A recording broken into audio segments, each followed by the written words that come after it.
The morning sun barely peeked through the clouds as Robert Martinez shuffled through the busy airport terminal. His worn duffel bag hung loosely over his shoulder, and his weathered hands gripped a boarding pass for Flight 447 to Atlanta. At 68 years old, Robert moved with the careful steps of a man who had seen too much and carried invisible weights that never seemed to get lighter. Row 10, Seat C, a middle seat on a crowded commercial flight. Robert didn't mind.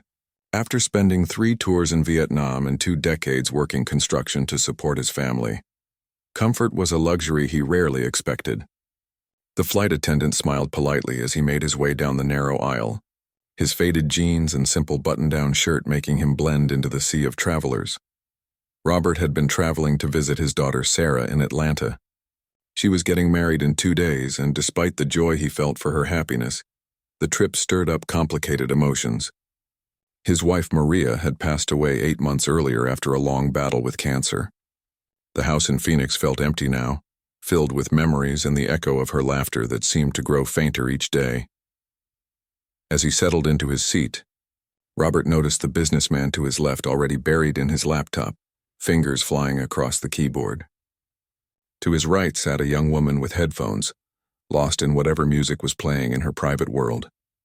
This was exactly how Robert preferred it: anonymous, quiet, unnoticed. The plane filled quickly with the usual mix of business travelers, families with excited children, and vacationers clutching travel guides. Robert watched them board with the detached observation of someone who had learned to read people and situations quickly. Old habits from his military days that never really went away. During his time in Vietnam, Robert had served as a helicopter mechanic with the 1st Cavalry Division. He was just 19 when he first arrived in Southeast Asia, full of patriotic duty and naive ideas about war. What he found there changed him forever. The sounds, the smells, the constant tension of not knowing if today would be your last day. He learned to fix engines under enemy fire, to sleep through artillery strikes, and to say goodbye to friends who never made it home. When he returned to the United States in 1971, Robert discovered that coming home from Vietnam was almost as difficult as being there. There were no parades, no welcome committees. Instead, there were protesters at airports and people who looked at him with suspicion or pity. He learned quickly to keep his service to himself, to blend in, to avoid the conversations that made others uncomfortable. Robert found work as a construction worker, using his mechanical skills to build houses and office buildings across Arizona. He met Maria at a local diner where she worked as a waitress. She was beautiful, kind, and patient enough to help him work through the nightmares that still came without warning. They married 2 years later and built a quiet, simple life together. They had 3 children, Sarah, Michael, and Jennifer. Robert was determined to be the father his own dad never was, present and involved despite the long hours of physical labor. He coached Little League baseball, helped with homework, and never missed a school play or graduation. But he rarely spoke about Vietnam, even to Maria. Some experiences were too heavy to share, even with the people you loved most. Now, as the plane prepared for takeoff, Robert felt the familiar weight of traveling alone. Maria had always been his companion on trips, her chatter filling the silence that sometimes felt too loud in his head. She would have been so excited about Sarah's wedding, probably crying happy tears and fussing over every detail. The engines roared to life, and Robert closed his eyes as the aircraft lifted off the runway. Flying had never bothered him much. After riding in military helicopters through combat zones, commercial airlines felt relatively safe. The steady hum of the engines actually helped him relax, a white noise that drowning out the busy thoughts in his mind. As the plane climbed higher, Robert's breathing slowed and his head tilted back against the seat. The businessman beside him was still typing furiously, probably working on some important presentation. The young woman had switched from music to a movie on her tablet. All around him, people were lost in their own worlds, their own purposes for traveling. Robert's eyes grew heavy as the medication he took for chronic back pain began to take effect. The doctor had prescribed it after years of construction work had taken its toll on his spine. Combined with the emotional exhaustion of missing Maria and the stress of traveling, sleep seemed like the best escape. He dreamed of Maria's smile, of their wedding day 43 years ago when they were both young and full of hopes. He dreamed of his children as babies, their tiny hands wrapped around his calloused fingers. Sometimes the dreams shifted to darker places, to jungle clearings and the faces of friends who never made it home. But today the good memories won. The flight attendants moved quietly through the cabin, serving drinks and snacks to passengers who were awake. They noticed the older man in row 10 sleeping peacefully, his weathered hands folded in his lap. Nothing about him stood out particularly. Just another passenger on just another flight. Robert had no way of knowing that in a few hours everything would change, that a simple question from the cockpit would transform an ordinary flight into something extraordinary, that his quiet preference for anonymity would be challenged in a way that would touch not just his heart, but the hearts of everyone on board. For now, he slept peacefully in row 10, unaware that his story was about to intersect with something much larger than himself. 2 hours into the flight, Robert stirred slightly as turbulence gently rocked the aircraft. His eyes remained closed, but his subconscious mind registered the familiar sensation of being airborne. During his service years, he had flown countless times in military helicopters, often in conditions far more dangerous than this smooth commercial flight. The businessman beside him had finally closed his laptop and was now reading a financial magazine. He glanced briefly at the sleeping veteran, noting the man's peaceful expression and the way his hands remained steady, despite the aircraft's minor movements. There was something about Robert that suggested military training, though the businessman couldn't quite identify what it was. Robert's sleep was deeper now, his breathing steady and calm. In his dreams, he was back in Phoenix working in his garage where he had spent countless hours fixing neighbors' cars and helping local veterans with mechanical problems.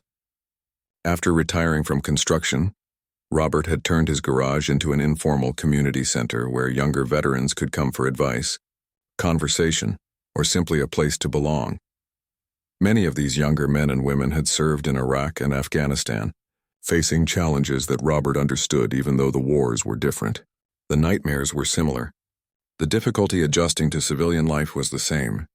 The feeling of being misunderstood by people who had never worn a uniform was universal across generations of veterans. Robert never advertised his garage as a meeting place. Word simply spread through the veteran community that there was an older guy in Phoenix who understood, who would listen without judgment, and who could fix just about anything with an engine. They started showing up on Saturday mornings, sometimes bringing broken lawnmowers or motorcycle problems, but often just needing someone to talk to. He remembered Tommy, a 24-year-old Marine who had lost his leg to an IED in Afghanistan.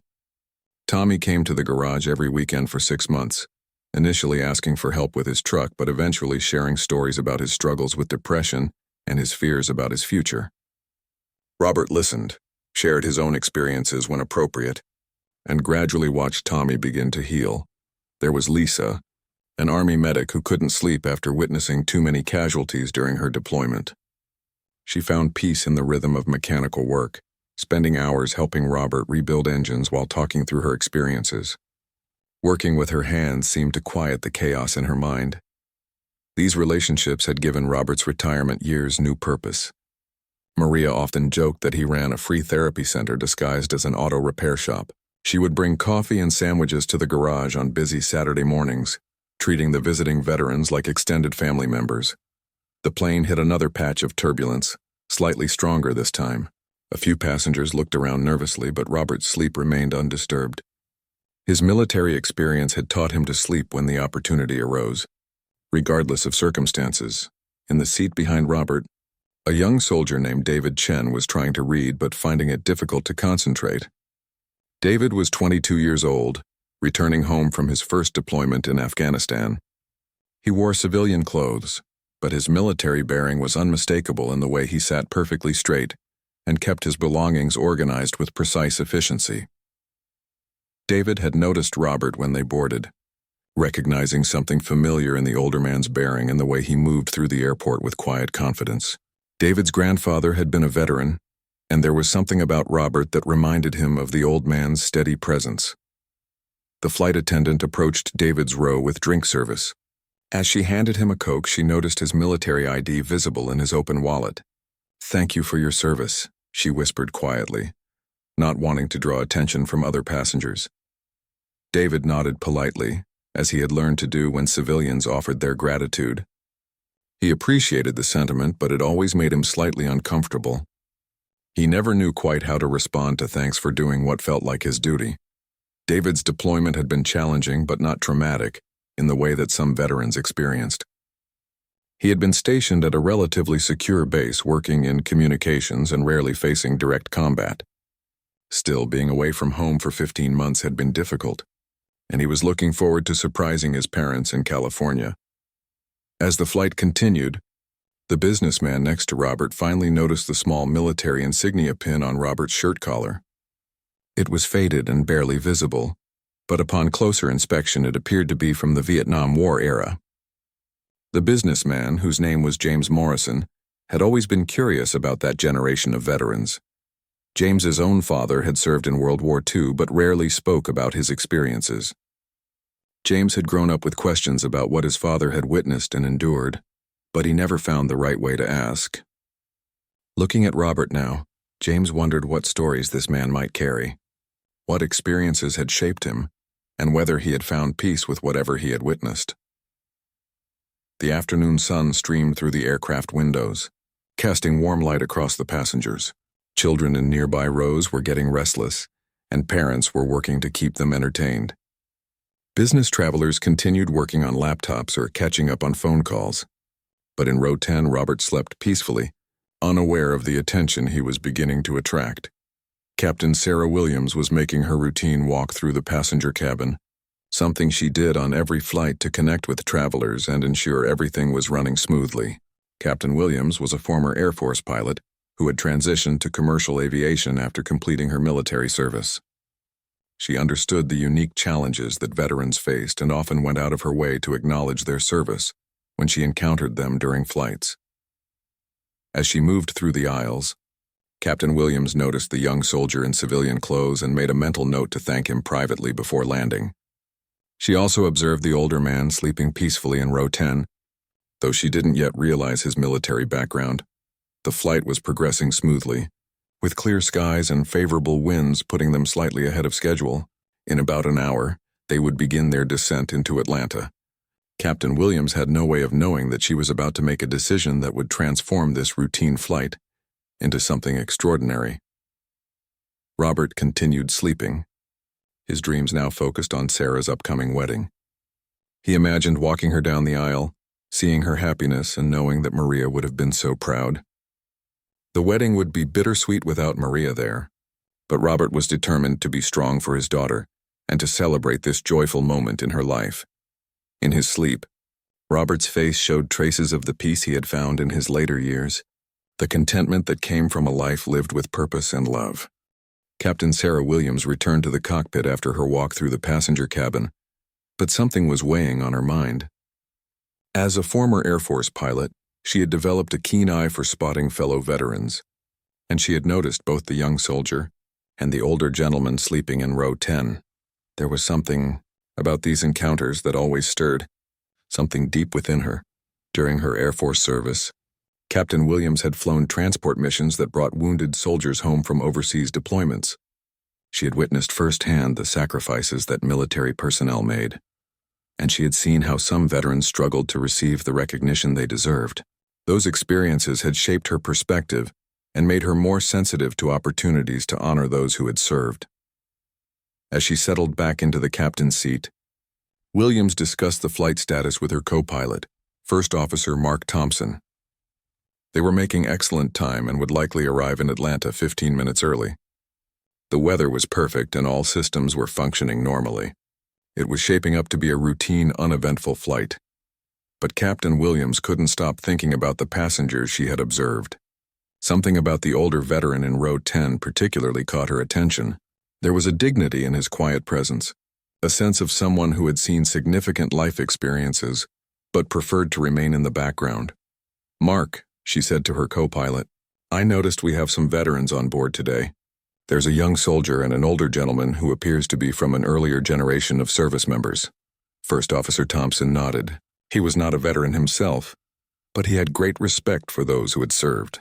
"Are you thinking of making an announcement?" Captain Williams considered this carefully.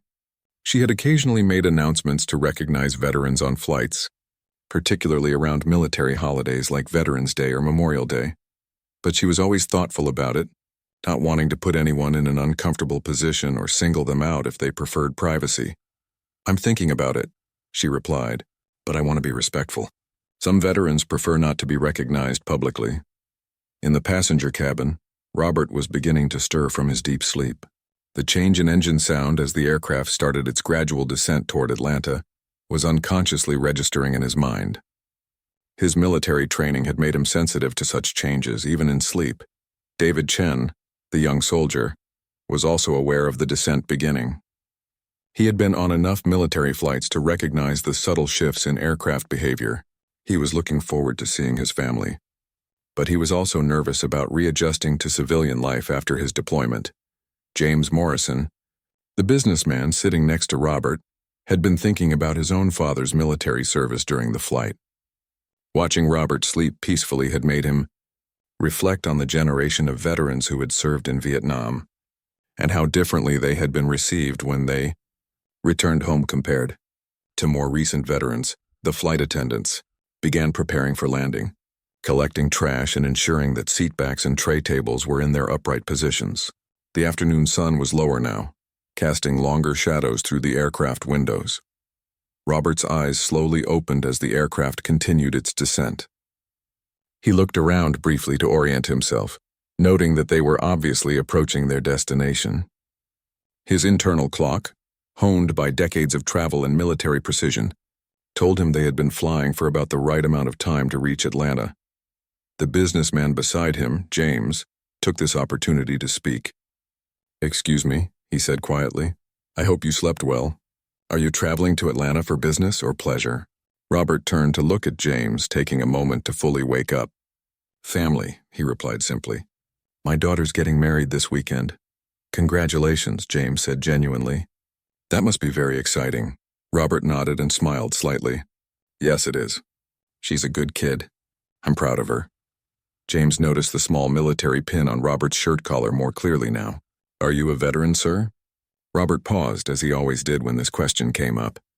He never knew how people would react. "Yes, Vietnam," he said quietly. "Thank you for your service," James said respectfully. "My father served in World War II. He didn't talk about it much, but I always wondered about his experiences." "A lot of us don't talk about it much," Robert replied. "Sometimes it's easier that way." Their conversation was interrupted by the captain's voice coming over the intercom system.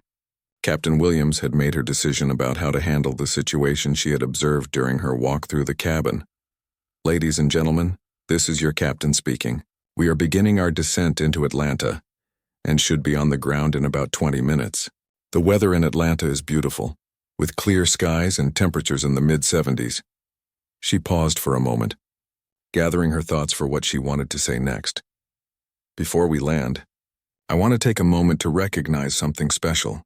During my walk through the cabin today, I noticed that we have veterans on board from multiple generations of service. As a former Air Force pilot myself, I have tremendous respect for all who have worn our nation's uniform." Robert felt his stomach tighten slightly. He hoped this wouldn't turn into something that would draw unwanted attention to him. Captain Williams continued, "I believe that those who have served deserve our recognition and gratitude. If there are any veterans on board who would be comfortable standing so that your fellow passengers can thank you, we would be honored to acknowledge your service." The cabin fell silent for a moment as passengers processed the captain's words. This was not a typical airline announcement, and people weren't sure how to respond. David Chen, the young soldier, felt his heart rate increase. He appreciated the gesture, but being recognized publicly made him uncomfortable.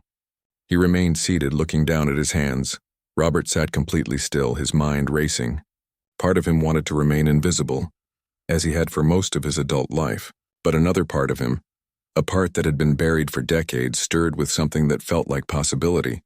The silence in the cabin stretched for what felt like minutes, but was probably only seconds. Passengers looked around uncertainly, some glancing at their fellow travelers as if trying to identify who among them might be veterans. Others stared straight ahead, unsure of the appropriate response to such an unusual situation. Robert felt James's eyes on him, and he sensed the businessman's quiet encouragement. His heart was beating faster now, not from fear, but from something he couldn't quite identify.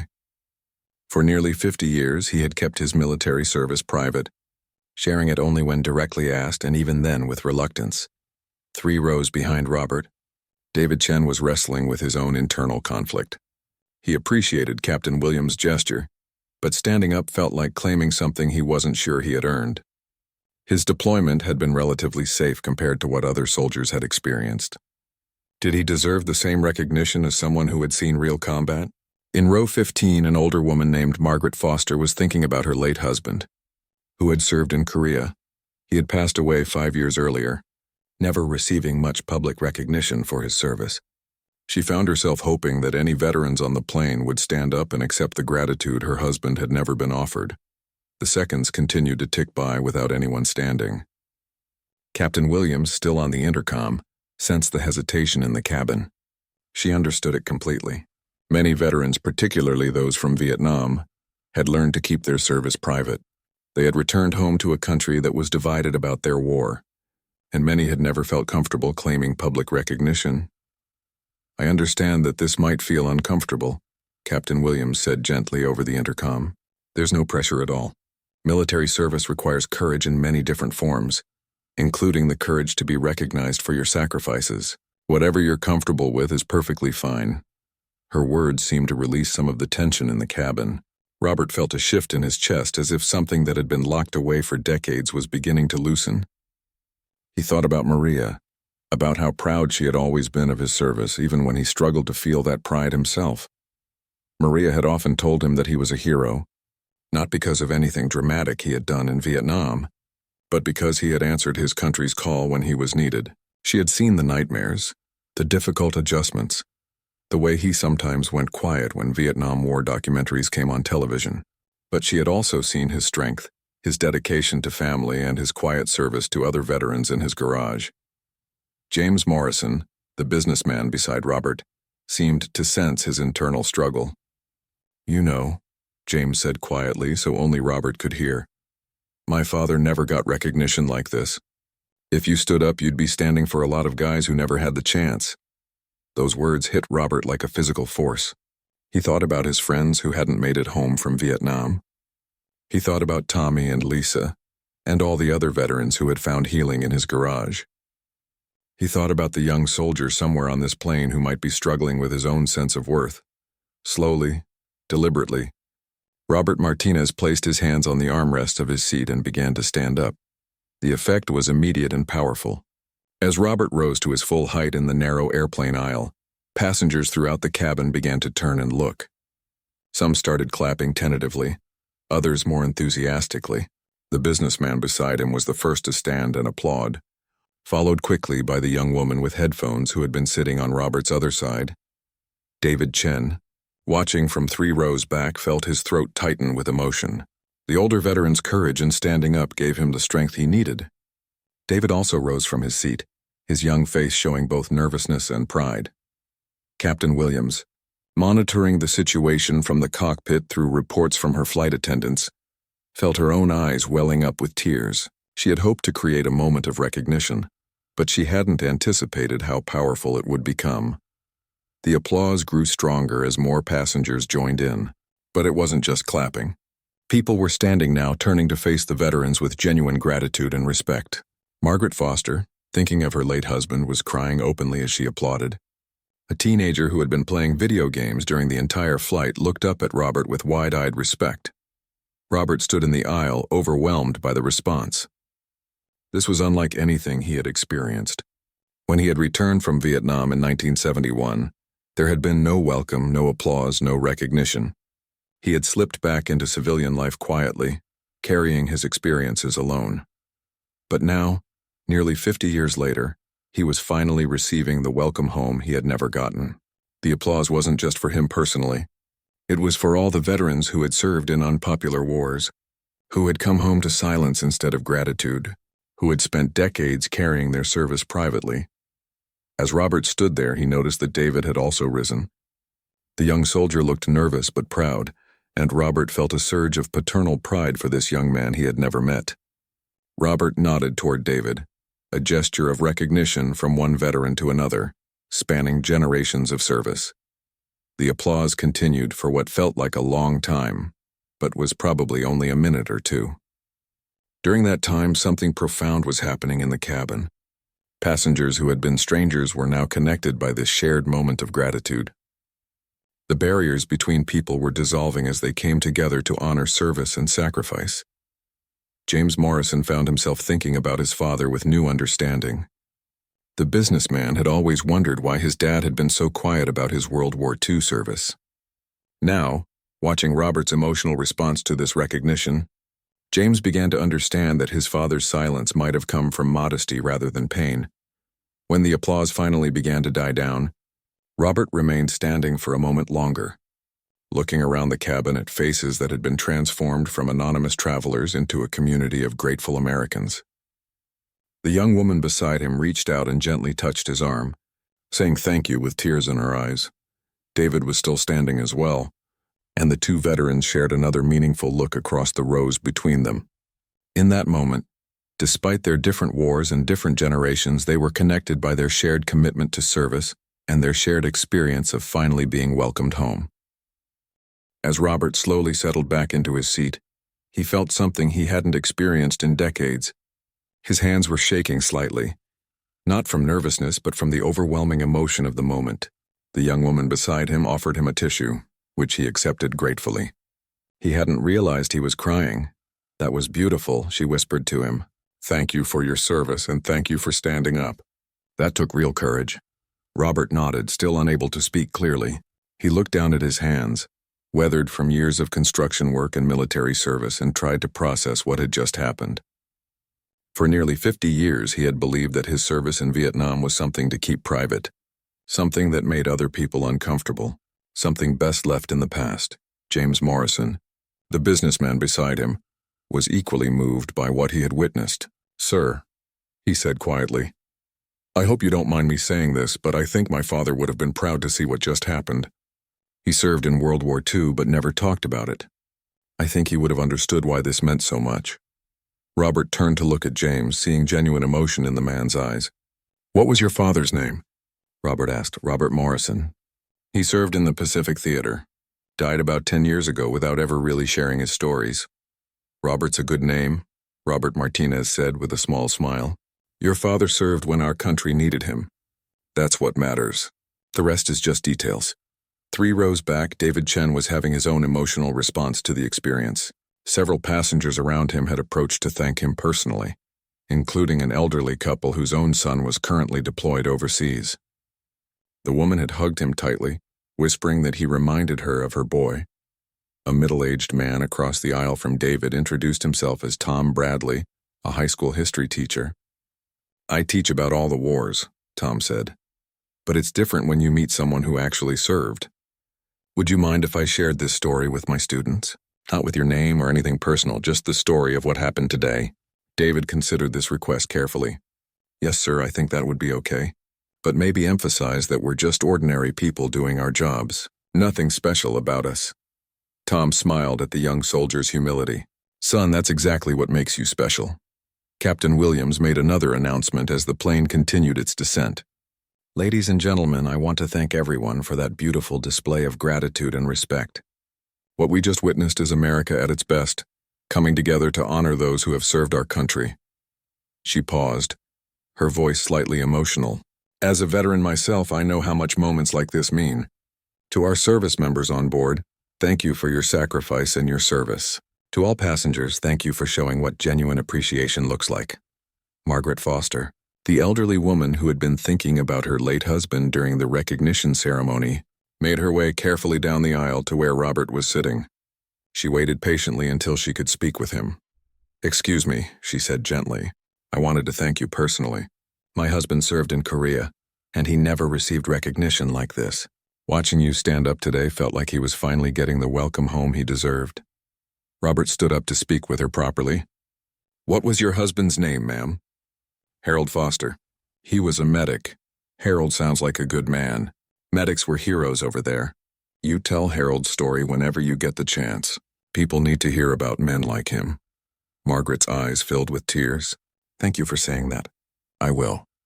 As passengers continued to engage with both veterans, something remarkable was happening throughout the cabin. People who had been absorbed in their own lives and destinations were now connecting with each other in meaningful ways. The businessman was sharing stories about his father. The teacher was talking about how he would incorporate this experience into his lessons. Parents were explaining to their children why what had happened was important. The young woman sitting next to Robert, who had been lost in her music and movies for most of the flight, struck up a conversation with him about her own grandfather's service in World War II. She had never really thought much about military service before, but witnessing Robert's emotional response to recognition had opened her eyes to the sacrifices that veterans and their families made. Robert found himself sharing more about his experience than he had in years. Not the traumatic details, but the broader meaning of service, the bonds formed with fellow soldiers, and the pride he felt in having answered his country's call even when it was difficult. David, meanwhile, was discovering that talking about his service with appreciative civilians was actually therapeutic. He had been worried about how to reconnect with people who hadn't shared his deployment experience, but the genuine interest and gratitude he was receiving made him feel valued rather than isolated. As the plane made its final approach to Atlanta, Captain Williams reflected on her decision to make the announcement. She had taken a risk, not knowing how veterans on board would respond or whether the gesture would be welcomed, but what had unfolded exceeded her hopes. She had not only honored the veterans but had created a moment that brought out the best in everyone. The flight attendants, who had witnessed many emotional moments during their careers, agreed that this was something special. They had watched passengers transform from strangers into a community united by gratitude and respect. Robert looked out the window at Atlanta approaching below and thought about Sarah's wedding. He had been dreading the event somewhat, knowing that Maria's absence would make it bittersweet. But now he felt different. The recognition he had received, the connections he had made, and the reminder of the value of his service had given him a sense of peace he hadn't felt in months. He realized that Maria would have been proud to see him stand up today. She had always believed in the importance of his service, even when he had doubts. In a way, finding the courage to accept recognition felt like honoring her memory as well as his own experience. As the wheels touched down in Atlanta, the passengers burst into applause once again, this time for the smooth landing, but also as a continuation of the gratitude and community spirit that had been created during the flight. As the plane taxied to the gate, passengers remained in their seats longer than usual, reluctant to break the spell of connection that had been created during the flight. Many were still engaged in conversations that had begun after the recognition ceremony. The usual rush to grab overhead luggage and hurry off the aircraft was replaced by a more thoughtful, deliberate pace. Robert gathered his simple duffel bag and prepared to deplane, but he was approached by several more passengers who wanted to thank him personally. Among them was a young mother traveling with her toddler, who wanted her child to meet a real veteran. "I want him to understand what service means," she explained to Robert. "Maybe he won't remember this exact moment, but I think it's important for him to meet people who have served our country." Robert knelt down to the child's level and shook his tiny hand gravely. "You be good for your mama," he said gently, "and remember that there are people who love this country enough to protect it for kids like you." David Chen waited near the gate area for Robert to deplane. He wanted to properly introduce himself to the older veteran and express his gratitude for Robert's courage in standing first. When Robert emerged from the jetway, David approached him respectfully. "Sir, I'm David Chen. I wanted to thank you for standing up. It gave me the courage to stand too." Robert studied the young soldier's face, seeing something of his younger self in David's earnest expression. "Son, you didn't need my courage. You had your own. You served your country, and that took courage long before today." They shook hands, and Robert felt a familiar sense of connection with a fellow veteran. "Where are you headed, David?" "Home to California to see my parents. I just finished my deployment in Afghanistan. How are you doing with the transition back?" David appreciated the older veteran's directness. "Some days are harder than others." "It's different than I expected," Robert nodded knowingly. "It always is. Listen, if you ever need someone to talk to, someone who understands, you find yourself a veteran community. We look after each other, and don't be afraid to ask for help if you need it." He pulled out a business card from his wallet, one with his garage information printed simply. "I'm in Phoenix if you're ever in the area. I help young veterans work on cars and work through things. Good group of people. David accepted the card gratefully, understanding that he was being offered something valuable. Thank you, sir. I might take you up on that. Captain Williams had left the cockpit to personally greet the veterans as they deplaned. She found Robert and David together near the gate and approached them both. Gentlemen, I wanted to thank you personally for your service and for your willingness to be recognized today. That took courage, and it created something beautiful for everyone on board. Robert looked at the captain with respect. Thank you for what you did up there. That meant more than you know. And thank you for your own service. It was the right thing to do, Captain Williams replied. Veterans deserve recognition, and passengers deserve the opportunity to express their gratitude. I'm just glad it worked out the way it did. As they spoke, James Morrison approached the group. He had waited to speak with Robert again before they went their separate ways. Mr. Martinez, James said, extending his hand. I wanted to give you my contact information. I run a small business in Atlanta, and we're always looking for ways to support veterans. If you know of any programs or organizations that could use corporate sponsorship, I'd like to help. Robert was touched by the offer. That's very generous of you, James. I'll definitely be in touch. James then turned to David. Son, the same offer goes for you. If you ever need anything or if you know of veteran programs that need support, please reach out. As the impromptu gathering at the gate began to disperse, Robert reflected on how dramatically his day had changed. He had boarded the plane that morning feeling alone, grieving Maria's absence, and dreading the emotional challenge of attending Sarah's wedding without her. Now he felt connected, valued, and reminded of the pride he could take in his service.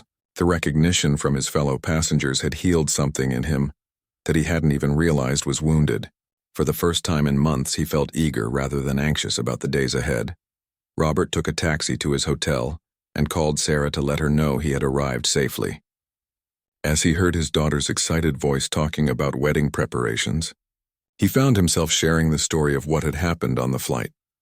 Dad, that's incredible, Sarah said, tears in her voice.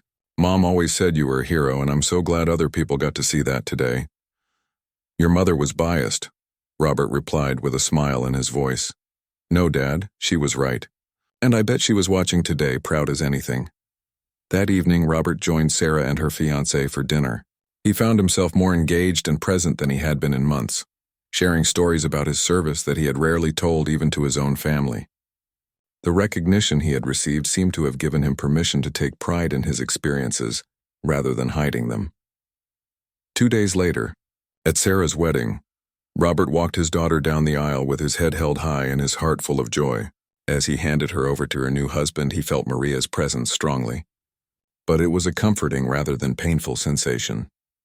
During his father of the bride speech at the reception, Robert surprised everyone by briefly mentioning his experience on the flight to Atlanta. This week reminded me that service comes in many forms, he said. Military service, community service, and the service of love that Sarah and Michael are promising to each other today. Meanwhile, David Chen had arrived home in California and shared his own story with his family. The experience on the flight had given him a new perspective on his service and his worth as a returning veteran. His parents, who had worried about his adjustment to civilian life, noticed an immediate difference in his confidence and sense of purpose. Captain Williams continued flying her regular routes, but the experience had reinforced her commitment to recognizing veterans when she encountered them.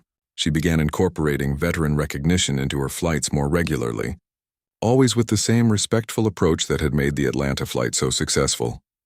James Morrison followed through on his promise to support veteran organizations, eventually establishing a foundation that provided job training and small business loans to transitioning military personnel. He often told the story of meeting Robert on the flight as the inspiration for his philanthropic work. The ripple effects of that single moment of recognition continued to spread. Passengers from Flight 447 shared the story with friends and family, inspiring others to express gratitude to veterans they encountered. Some were motivated to volunteer with veteran organizations or to learn more about military service and its challenges. Robert returned to Phoenix with a renewed sense of purpose. His garage continued to serve as an informal gathering place for veterans, but now he was more intentional about creating opportunities for recognition and connection. He organized monthly barbecues where veterans from different generations could share their experiences and support each other. 6 months after the flight, Robert received a letter from David Chen. The young veteran had found a good job, was attending college part-time, and was thriving in his transition to civilian life. He credited their conversation at the Atlanta airport with helping him understand the importance of seeking support and staying connected to the veteran community. "That flight changed something for me," David wrote. "Seeing your courage in accepting recognition helped me understand that our service matters, and that there's honor in both serving and in allowing others to express their gratitude." Robert kept that letter in his workshop, along with dozens of others from veterans who had found healing and community in his garage. The recognition he had received on Flight 447 had not only healed his own wounds but had given him the confidence to help heal others. What had begun as a simple flight to attend his daughter's wedding had become a transformative experience that reminded Robert of the value of his service, the importance of community, and the power of recognition to heal old wounds and create new connections. Sometimes the most profound changes in our lives come not from grand gestures or dramatic events, but from simple moments of human connection and the courage to accept the gratitude we deserve.